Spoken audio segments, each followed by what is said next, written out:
بسم اللہ الرحمن الرحیم نحمدہ ونصلی علی رسولہ الکریم اما بعد۔ چاروں طرف ایک ہی آواز ہے، کیا ہوگا؟ بے چینی، پریشانی، جس کو دیکھو اس کا یہی حال، کیا ہوگا؟ کہاں چلے جائیں؟ ارے جنت طے کیا، وہاں چلے جاؤ، کہاں جاؤ گے؟ موت لکھی ہے، وقت پہ آئے گی، جہاں طے ہے وہاں آئے گی۔ یہ کیا پریشانی؟ یہ کوئی پریشان ہونے کی چیز ہے؟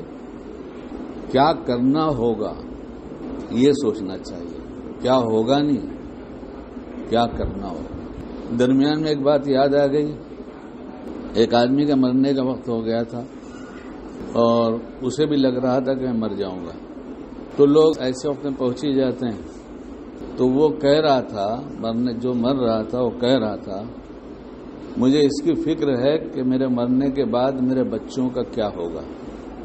کیا فکر ہے؟ میرے مرنے کے بعد میرے بچوں کا کیا ہوگا۔ تو اس میں کوئی صاحب تھے جنہوں نے کہا، آپ اس کی فکر کریں کہ میرے مرنے کے بعد میرا کیا ہوگا۔ یہ عجیب مشکل ہے، کوئی ملتا ہی نہیں جو کہے بہت سکھی ہوں، مجھے کوئی تکلیف نہیں ہے الحمدللہ۔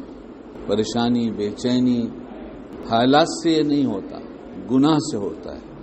گناہ کرنے والا اور گناہ کے ساتھ جو کر رہا ہے اس کے دل میں بے چینی کے سوا کچھ نہیں ہوگا، اور توبہ کر لینے والا، اللہ کی بات ماننے والا، اس کے پاس چین کے سوا کچھ نہیں ہوگا۔ سیدھا سادہ نسخہ ہے۔ حالات تو سب پر آئیں گے، حالات سے کوئی بچے گا نہیں۔ دنیا میں ہے تو حالات آئیں گے، یہاں سے ہٹ جائیں گے، جس دن فیصلہ ہو جائے گا جنت کا، اب حالات نہیں آئیں گے، تب تک تو حالات ہی حالات ہیں۔ جب ہمیں یہاں کے حالات کی فکر ہے تو مرنے کے وقت کے حال کی فکر کیوں نہیں ہے؟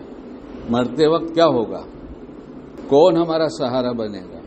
ہمارے ابا 4 بھائی تھے، 1 بھائی گاؤں میں رہتے تھے، 3 بھائی شہر میں رہتے تھے۔ بڑے ابا جو یہاں رہتے تھے وہ تہجد گزار تھے، تلاوت بہت کرتے تھے، ہر وقت قرآن پڑھتے تھے، جتنا موقع ملتا تھا ان کو قرآن پڑھتے تھے۔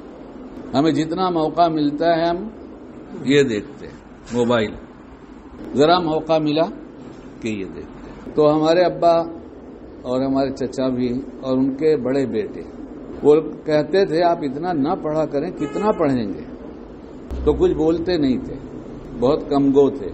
جو کم بات کرے گا وہ کچھ اچھے اعمال کر لے گا، اور جو بہت باتیں کرے گا، اور اس میں تو جس کو دیکھو سمجھا رہا ہے آدمی، موبائل پہ کہیں بھی کونے میں کھڑے ہو جاؤ، یہاں کھڑے ہو جاؤ، ادھر باہر نکل جاؤ، جہاں جاؤ آدمی سمجھا رہا ہے، تو سمجھا نہیں۔